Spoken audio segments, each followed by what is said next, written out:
네, 시청자 여러분 안녕하십니까. 주식상담 전화, 주상전화 어김없이 수요일에 돌아왔습니다. 여러분들의 영의정 아나운서 김세영, 아나운서 권재은입니다.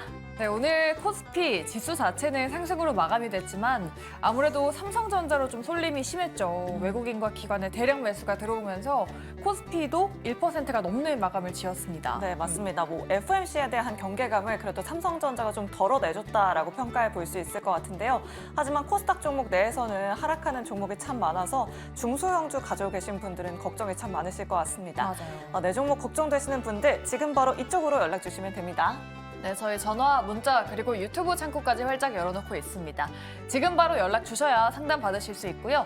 전화번호는 02-2000-4919번, 문자번호는 샵 2034입니다. 저희 전문가 분들께서 또 친절하고 자세하게 상담 도와드리고 있으니까요. 오늘도 많은 연락 부탁드립니다. 네, 그리고 저희 종목 상담뿐만 아니라 여러분들 계좌 포트폴리오 전반적인 상담도 도와드리고 있습니다. 사연과 함께 아래 나오고 있는 문자 메시지, 메일 주소로 연락 주시면 또 세 분의 전문가분들이 이 종목은 팔면 좋을 것 같다, 이 종목은 더 사면 좋을 것 같다, 냉철한 상담 도와드리도록 할 테니까요. 여러분들의 많은 참여 부탁드리도록 하겠습니다. 네, 오늘도 저희가 열심히 달려보도록 할 테니까요. 끝까지 함께 해주시기 바라겠고요. 주상전화 본격적으로 출발합니다.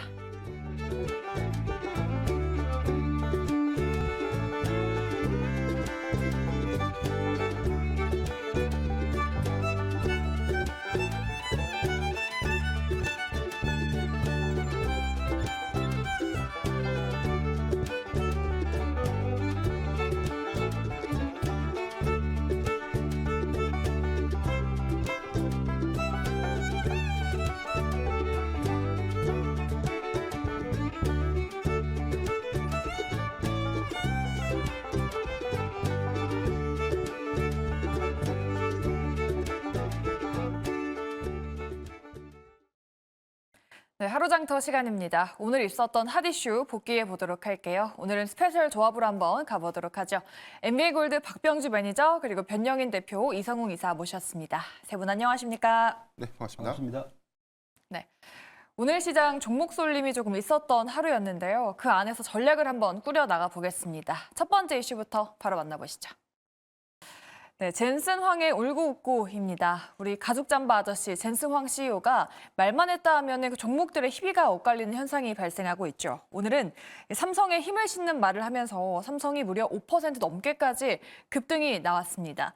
과연 삼성전자 주가 이제 봄이 오는 걸까요? 일단은 세 분의 의견부터 듣고 시작을 해보도록 하겠습니다. 삼성전자 반등 이어갈 수 있을까요? 세 분 편별 바로 들어주시죠. 올 긍정 나왔습니다. 우리 변영인 대표께 한번 여쭤보도록 할게요. 네. 이제는 그럼 이제 SK 하이닉스가 오늘 또 하락이 나왔잖아요. 이제는 하이닉스보다는 삼성에 조금 주가 힘이 더 쏠릴까요? 우선 이 세 가지 포인트가 좀 있었는데 전일 젠슨왕 CEO가 삼성전자의 이 HBM 반도체에 대해서 테스트를 하고 있다. 그리고 여기에 긍정적인 어떤 이 메시지를 좀 내놨기 때문에 이 기대감들이 좀 더 수반됐다라고 볼 수 있고, 두 번째는 1분기 실적에 대한 기대치가 조금 더 상향되고 있다는 흐름입니다. 최근에 시장 컨센서스가 좀 계속해서 좀 상향되고 있고, 영업이익에 대해서 5조 원대에 대한 영업이익에 관련된 추정치도 좀 제시가 된 만큼 이익 기조에 대한 개선 변화, 그리고 여기 관련된 수급이 SK 하이닉스와 대비했을 때 주가의 어떤 상승 탄력도도 굉장히 좀 떨어졌던 상황들을 좀 대비해 봤을 때 추가적인 상승 여력은 좀 있다라고 좀 보고 있습니다. 다만 시장의 어떤 시그널들은 삼성전자의 지수와 코스피 지수는 좀 살짝 좀 연동되는 효과들이 좀 있기 때문에 FOMC에 대한 이 변곡점을 좀 주시해 볼 필요가 있다고 좀 보고 있는데, FOMC에서 이 기준금리 인하에 관련된 점도표에 관련된 이슈, 그리고 여기에 금리 인하에 대한 횟수가 3회에서 2회로 좀 조정될 수 있는가, 그리고 기준금리의 인하 폭도 0.75포인트에서 0.5%로 좀 내려갈 수 있는가, 이 여부가 시장이 좀 관건이 된 만큼 단기적 조정 이슈로도 작용을 할 수 있겠지만, 오늘 수급적인 측면들을 좀 감안해 봤을 때는 그런 구간은 오히려 조정 시 매수가 유효한 구간이다라고 좀 보고 있고, 삼성전자의 경우에는 SK 하이닉스에 비해서 단기적 이벤트에도 훨씬 더 수급 유입 효과가 좀 더 클 것이다라고 좀 보여지는 게 26일 mem콘 2024에서 이 CXL 디램에 관련된 이 사용 검증 결과를 좀 발표하는 자리, 이 부분에 대한 기대감들 단기적으로 좀 더 유효하지 않나라고 좀 보고 있습니다. 네. 삼성전자 오늘 또 정기주총이 있었습니다. 이성웅 이사님께 여쭤볼게요. 2, 3년 안에 반도체 1위를 되찾겠다 이런 포부를 또 밝히기도 했는데 이사님이 따로 주목하셨던 추천 내용이 또 있을까요? 추측 내용 부분은 여기에서 사업적인 구도를 어떻게 발표하는지 그 부분이었고요. 아무래도 진행에 대한 부분은 시간차인 것으로 보입니다. 시장 일각에서는 HBM을 놓고 여기에 대해서 수요일에 대한 격차 부분을 계속 지속적으로 이의제기를 해왔는데 과거 지금 한 1년 정도의 격차가 나는 게 4분의 1 이내로 줄었다는 언급을 했고요. 여기 더해져서 일반적으로 우리가 반도체 사업에서 보던 디램이라든지 낸드 같은 경우는 낸드는 일부 가수요가 발생한 측면은 있지만 이제는 감산을 단행하지 않을 만큼 수준으로 가격 반등이 나온 것으로 보입니다. 그렇다 보니까 우리가 주총안에서 일반적인 반도체 사업, 그다음에 HBM 후공정단과 관련된 부분에 그림이 이제는 그려진 상황이고요. 디스플레이 부분 같은 경우는 약간 속도에 대한 조절이 있을 것으로 보입니다. 이 전체적인 사업 구도를 놓고 봤을 때 시장에서는 또 핸드셋과 관련된 부분에 온 디바이스 추진 같은 경우가 갤럭시 22 시리즈까지 적용이 되냐 그런 부분도 있었는데 여기에 대해서 검토를 하는 것으로 보였고요. 그러면 종합적으로 봤을 때 핸드셋 사업에 대한 부분의 회복, 여기 더해져서 일반적인 반도체 사업 같은 경우는 이제는 절정기, 안 좋던 절정기가 지난 상황이다 보니까 실제 실적을 대입을 해보면 이제 삼성전자 같은 경우도 한 시가총액 기준 한 400조 후반으로도 충분히 갈 수 있는 그런 체력을 갖췄다라는 말씀을 드릴 수 있겠습니다. 알겠습니다. 오늘 젠슨 황 CEO도 삼성전자에게 기대감을 주는 멘트도 하고 또 삼성전자 주총까지 있었습니다. 이렇게 삼성에 힘을 실어주는 이벤트들이 나왔는데 박병주 매니저님께도 한번 여쭤보도록 할게요. 그럼 이제는 하이닉스 향이 아니라 삼성전자 향 밸류체인들을 좀 봐야 하는 시점이 다가온 걸까요? 네, 방금 앵커님께서 아주 중요한 말씀을 해주셨는데요. 이제 하이닉스하고 SK 하이닉스하고 그다음에 한미반도체 같은 경우는 실과 바늘처럼 주가가 같이 움직였고요. 거기 앞에를 엔비디아가 움직였는데 그렇게 올라갔던 이유가 이제 AI용 반도체 그 부분에 대해서 SK 하이닉스하고 한미반도체가 거기에 이제 밸류체인에 합류했다 그런 얘기가 있어서 이제 주가가 미리 올라간 그런 측면이 있는데 삼성전자는 그 부분에 대해서 이렇게 뒤처졌다 이런 데 나왔고요. 최근에 또 삼성전자가 모 방송국에서 잃어버린 10년이라는 그런 삼성전자 보도가 나오면서 저는 그 지점을 보면서 삼성전자가 드디어 바닥이 나왔구나라는 걸 확신을 가졌습니다. 근데 삼성전자가 오늘 가격이 강하게 이제 돌파했던 가장 중요한 이유는 엔비디아에게 삼성전자가 HBM3를 이제 납품하게 됐다 그런 소식보다는 삼성전자가 본격적인 D램 부분에서 본격적으로 이제 턴어라운딩을 강력하게 올해부터 해가지고 앞으로 2027년까지는 굉장한 돈을 벌 것이다. 그 이유는 왜 그러냐면 윈도우 10이라고 하는 새로운 운영 체계가 올해 6월 달에 아니면 10월 달에 나오게 되거든요. 근데 윈도우 10이라는 것은 그 전에 윈도우 10이나 윈도우 11과 달리 컴퓨터 안에 AI가 장착되는 온 디바이스형 새로운 윈도우 체계가 됩니다. 그렇다면 그거는 이제 본격적인 AI가 우리 이제 컴퓨팅의 비서 역할하는 그런 체제가 되겠죠. 그렇게 되면 반도체가 새로운 D램 수요가 올해 이제 10월 달에 나오게 된다면 지금부터 선주문이 들어가 가지고 폭발적인 수요가 될 것으로 생각이 저는 됩니다. 그런 부분이 부각되지 않을까. 특히 삼성전자는 예전에도 윈도우 체계가 바뀔 때마다 바뀌고 나서 D램 부분에서 현금이 폭발적으로 늘어나는 실적이 굉장히 좋아지는 그런 상황이 왔었는데 이번에 그 사이클이 지금부터 시작이 되었다라고 저는 생각이 되면서 삼성전자와 더불어서 삼성전자와 연관되어 있는 업체들 그런 종목들을 이제부터는 우리가 강력하게 볼 필요가 있다 이렇게 말씀을 드리도록 하겠습니다. 네, 이렇게 반도체에 대한 이야기 들어봤습니다. 삼성전자 한번 주목을 해보도록 하고요. 저희 두 번째 이슈로 넘어가 보도록 할게요. 네, 두 번째는 제약바이오에 대한 이야기 해보겠습니다. 우리나라 국민들이 가장 많이 찾는 해외여행지가 바로 일본입니다. 그런데 일본에서 지금 치사율이 30%가 되는 감염병이 발생을 했다고 하죠. 이 관련주로 국제약품, 수젠텍, 그리고 경남제약의 상한가를 기록하기도 했는데요. 이 테마성으로 튀어오른 종목들이긴 한데 과연 지금 접근 가능할지에 대한 의견도 한번 들어보도록 할게요. 이 세 분은 어떻게 보고 계시는지, 이 관련주 접근 가능할까요? 팻말 바로 들어주시죠. 일단은 중립 부정, 그리고 매니저님이 긍정 들어주셨습니다. 세 분의 의견이 좀 나뉘어졌네요. 그러니까요, 이런 전염병 테마주는 좀 자칫 잘못 들어갔다가는 빠져나오기 힘든 것 같은데 변영인 대표님께 한번 여쭤볼게요. 네. 좀 난이도가 좀 높은 테마성 종목들인 것 같긴 해요. 그죠? 사실 보면은 이게 이 개인이 트레이딩 관점으로만 좀 접근은 유효한데 이게 변동성에 대한 관점을 리스크 관점에서도 염두를 좀 해야 되는 게 아닌가라고 보고 있습니다. 우선 이 일본의 이 쇼크 증후군 이 부분에 대한 어떤 독성 기준이 아직 뭐 코로나19처럼 확장성을 좀 더 담보하는 것은 아니고 지난해 한 600건, 올해 2월까지 보고됐던 것들이 한 360건 정도 있었다. 이 부분이 치사율이 뭐 30%에 육박했다라는 어떤 발표는 좀 있었지만 일본의 국립 검역원의 이 발표 수치를 보면 아직 이 확산을 확정하기는 이르다라는 어떤 코멘트들이 있었습니다. 이 부분은 우리 증시의 유입 효과 안에서는 단기적 테마성 수급 유입이다라고 좀 보고 있고 과거에 뭐 빈대라든가 이 마이코플라즈마 폐렴과 같은 어떤 이 단기성 테마에 관련된 수급 유입 효과 이 부분을 우리가 좀 복귀해 본다면 단기적 이슈에 상승을 했지만 여기서 개인이 좀 대응했을 때 고가 부근에서 굉장히 큰 손실 내지 심적 고통을 좀 수반했다는 점에서는 해당 종목을 좀 펀더멘탈 관점에서 접근보다는 오히려 이제 수급적인 측면에서의 접근은 유효하다. 그렇기 때문에 좀 개인이 트레이딩하기는 좀 쉽지 않겠다라고 좀 저는 판단해봤습니다. 네, 그럼 이성우 이사님은 중립 의견을 주셨는데 그럼 뭐 트레이딩 전략으로 매매는 좀 괜찮다고 생각을 좀 하시는지 사실 뭐 작년에도 폐렴 빈대 이슈 나왔을 때 좀 급등하다가 약간 차익 실현이 나왔잖아요. 그럼 지금 뭐 접근도 가능할까요?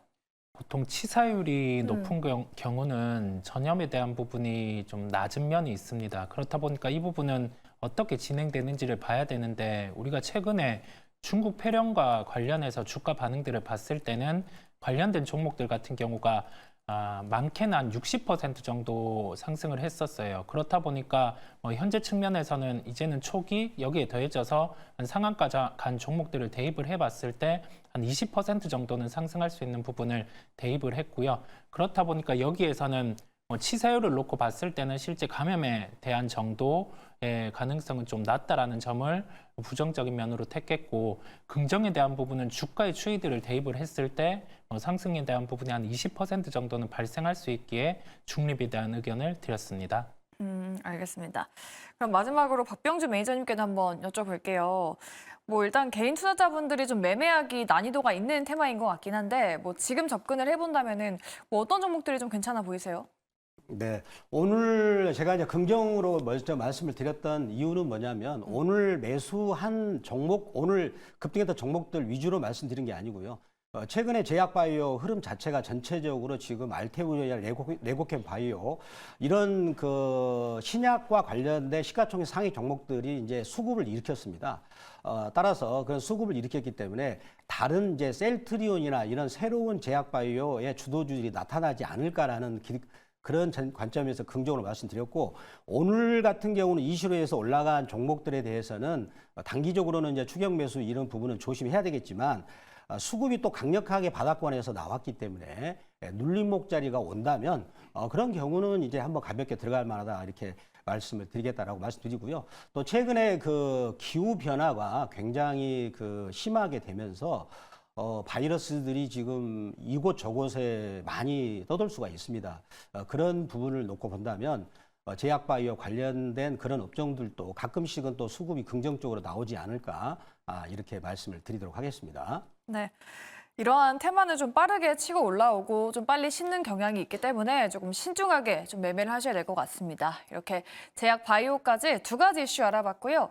또 우리 저희한테 종목 상담 받고 싶으신 분들 지금 많으실 것 같습니다. 저희 아래 나가고 있는 전화번호 그리고 문자번호 활짝 열어놓고 있으니까요. 지금 바로 연락 주시면 저희가 상담 도와드리도록 할게요. 저희 두 가지 이슈 알아봤고요. 다음으로는 시간의 특징주 한번 알아보도록 하겠습니다. 지금 주목된 종목 어떤 게 있는지 바로 체크해 보시죠. 네, 정규장은 마감했지만 시간의 거래는 또 활발하게 움직이고 있습니다. 시간의 특징주 5가지 바로 확인해 보도록 할게요. 신세계 인터내셔널이 상승률 상위 종목에 이렇게 올라왔습니다. 170억 원 규모의 자사주 취득 소식 장 마감하고 알렸는데요. 3% 넘게 상승하는 모습 보여주고 있고요. 실리콘2 긍정적인 증권사의 레포트 속에 오늘 11% 급등세 보여줬는데 시간의 거래에서도 그 상승세 계속해서 이어가고 있습니다. 나머지 세 가지 기업은 일본 독성 쇼크 증후군 관련된 기업인데요. 오늘 수젠텍이 상한가 기록했고 진단키트 관련주들도 강한 움직임 보여줬는데 시젠 같은 경우에도 상승률 상위 종목에 올라와 있고요. 반면에 두 기업은 하락률 상위 종목에 올라와 있습니다. 위더스제약, 광동제약 오늘 두 기업 모두 급등세 보여줬는데 현재 시간의 거래에서는 하락세를 연출하고 있습니다. 내일 시장에서 변동성에 꼭 주의를 해보셔야겠습니다. 자, 그럼 하나하나 확인해 보도록 할게요. 먼저 신세계 인터내셔널 확인해 보도록 하겠습니다. 이성훈 이사님께 한번 여쭤보도록 할게요. 170억 원 규모의 자사주 취득 소식을 알렸습니다. 최근에 주주 환원 정책들 계속해서 나오고 있는 것 같고 거의 하루에 한 종목씩 나오고 있는 것 같아요. 신세계 인터내셔널 자사주 취득 외에 좀 증권가에서도 긍정적인 분위기가 나오고 있는 것 같거든요. 하나투자증권은 또 목표 주가를 21,000원으로 제시하기도 했는데 또 다른 투자 포인트들 어떤 점들이 있을까요? 실적이 나아지는 측면 같은 경우는 존재를 합니다. 그런데 이게 호황기에서 나오는 실적 같은 경우가 아니라 기저효과가 발생하는 측면이라는 말씀을 드리고요. 이 부분을 놓고 저는 주주가치 재고에 대해서 170억 규모의 자사주 매입을 단행을 한 거는 현 주가에서는 긍정적이라고 할 수는 있습니다. 다만 우리가 시가총액 대비해서 자사주 매입 규모를 봤을 때는 좀 그렇게 크지는 않다라는 말씀까지 함께 드리고 싶어요. 보통 그 특정 기준이 있는데 그 기준 이하로 우선 자사주 매입을 하는 거다 보니까 여기에서는 주가 탄력도 같은 경우는 한 10% 정도 좀 제한적일 수 있음을 함께 말씀을 드립니다. 전체적인 상황 안에서 우리가 자사주 매입을 단행했을 때 특정 비중 이하로 단행이 되었다는 점이고 본업 같은 경우는 본격적인 턴어라운드보다는 여기에서 기저효과로 실적 개선이 나타나는 점까지 함께 연결해서 말씀을 드립니다. 네, 알겠습니다. 자사주 취득만으로는 조금 부족하다라고 이렇게 말씀해 주셨는데요. 박병준 매니저님께 저 PBR 관련해서 또 추가적으로 여쭤보도록 할게요. 오늘 외국인 매수 삼성전자로 가장 강하게 들어왔는데 그 다음으로 삼성물산, 하나금융지주, KB금융, 신한지주, 금융, 보험주들을 대거 담는 모습이었어요. 오늘 외국인이 다시 돌아왔긴 했지만 이 외국인 수급 계속해서 좀 지속성이 있을지 담는다 저 PBR 관련주 계속해서 좀 더 가져가 봐도 괜찮을까요? 네, 아주 중요한 질문을 하셨는데요. 최근에 이제 외국인들이 우리나라 주식을 매수를 하게 되면은 저 PBR 관련 종목들이 오르다가 또 외국인들이 갑자기 매도로 돌아서면 갑자기 그런 종목들이 지금 하락을 하다 굉장히 시장의 등락이 심한데 결론부터 말씀드린다면 우리나라 저 PBR 혁명은 이제부터 시작이 되었다라고 말씀을 드리겠습니다. 외국인들이 이제 지금 우리나라를 매수하고 있는 외국인들 같은 경우는 일본에서 실질적으로 PBR과 관련해서 거의 우리 사람으로 인체로 본다면 어깨가 지나가는 지점에서 개입이 돼서 그렇게 수익을 못 거뒀습니다. 그래서 우리나라에서는 한풀이라 하듯이 저 PBR이 1배 이하로만 되는 우량주만 있으면은 사게 해달라고 하는 주문이 들어온다고 하는데요. 이런 비슷한 현상들이 이제 과거에 1980년대 초에 미국에서 등장을 해서 미국 다우지수를 1000포인트에서 3만까지 끌어올리는 그런 계기가 됐었는데 이게 일본으로 와서 일본의 증시를 사강 최고치 형성하게 만들었고 또다시 우리나라로 이제 상륙을 했는데 저는 이런 흐름들이 이제 계속 이어질 거라고 보고 있고요. 예를 든다면 우리나라 KB금융지주나 하나금융지주 이런 금융지주 회사들은 현재 주가 대비 2배가 가더라도 충분히 이익과 그다음에 ROE 그리고 지금 주당 순자산가치들이 충분한 상태고 그리고 보험주들 같은 경우는 지금 생각보다 알려지지 않았는데 PBR이 0.12배 그러니까 자기 순자산가치의 거의 한 10분의 1 정도 되는 그런 아주 좋은 회사들이 많습니다. 따라서 우리나라 국내 투자가들도 그런 흐름을 결코 도외시하지 말고 과거에 10년 동안 이랬으니 안 가겠지라는 그런 어떤 관념보다는 새로운 시각의 시장을 바라볼 필요 있다라고 보면서 지금 금융 지주나 보험회사들에 대해서 적극적으로 볼 필요 있다라고 말씀을 드리겠습니다. 네, 알겠습니다. 외국인의 매수도 오늘 또 강하게 들어왔고 저 PBR 관련주 계속해서 주목해보자라고 이렇게 말씀해 주셨습니다. 다음으로 실리콘투는 변영인 대표님께 한번 여쭤보도록 할게요. 오늘 시장에서 11% 급등한 데 이어서 현재 시간의 거래에서도 5% 넘게 상승세 보여주고 있습니다. 이제 화장품 종목들은 중국향이 아닌 탈중국향을 좀 지켜봐야 한다라는 이야기가 굉장히 많이 나오고 있더라고요. 실리콘2는 또 동남아향 매출이 그렇게 또 잘 나오고 있다라고 하던데 주가의 현재 위치는 어떨까요? 조금 더 레벨업할 수 있는 단계일까요, 대표님? 네, 오늘 신고가 1,750원 신고가 갱신한 이후에 주가가 추가적인 어떤 상승률이 좀 있다. 다만 올해 상반기 실적 기조를 얼마만큼 잘 끌고 갈 수 있을지가 좀 관건인데 지금 1월과 2월의 화장품 수출 데이터를 좀 대비해 봤을 때 1월이 약 17.1% 정도가 좀 증가됐고요. 2월이 11%가 증가됐습니다. 전년 동기 대비 증가를 했는데 여기서 중국향 비중이 1월에 약 14% 정도의 신장 효과가 좀 있었지만 2월에는 약 7%가 좀 빠졌고 그 이후에 비중국향 매출이 전년 동기 대비해서도 계속해서 성장 기조를 좀 유지하고 있다. 이 부분은 긍정적인 어떤 시그널이다라고 좀 판단해 봤습니다. 다만 이제 북미향 매출 비중이 일시적인 감소 요인으로 좀 작용을 했다. 이 부분은 좀 늘어나진 않고 1월과 비슷한 수준에서에 대한 기조를 좀 유지했다는 뜻인데 여기서 우리가 뭐 이 실적에 대한 정체성에 대해서 뭐 걱정할 필요는 없다라고 좀 보고 있는 부분은 2월은 조업 일수가 좀 더 짧았고 여기에 관련된 수출 반영 효과들은 3월은 상당수 좀 이월될 수 있는 요인들이 좀 있었기 때문에 실적 기조에 대한 우려감은 없다라고 좀 봐도 무방합니다. 지난해 실적을 좀 봤을 때는 매출액이 107.4%가 증가됐고요. 이익이 239%가 좀 증가됐는데 이 회사는 화장품의 제조사가 아니라 화장품의 유통사입니다. 전체적으로는 뭐 코리안 스타일닷컴을 통해서 자사 플랫폼에서 매출 비중이 79.3%가 있고 풀필먼트 비중이 지금 15.5%로 좀 확인이 되고 있는데 지금 이 유럽의 네덜란드와 러시아 쪽에도 지금 사이트 구축 이후에 유럽향에 대한 매출 비중이 굉장히 좀 늘어날 수 있다는 요인 그리고 안정적인 북미향 시장을 좀 기존으로 해서 동남아시아 시장에 대한 캐파 부분은 아직 지난해 실적 대비에 대한 이 반영 효과는 더 크게 작용하지 않을까라고 보고 있기 때문에 전 실리콘2는 충분히 실적적인 관점에서는 접근이 유효하다라고 좀 보여지고 있고요. 다만 지금 현재 고가 부근에서에 대한 추격 매수보다는 조정시 매수는 유효하다는 점 참고하시길 바라겠습니다.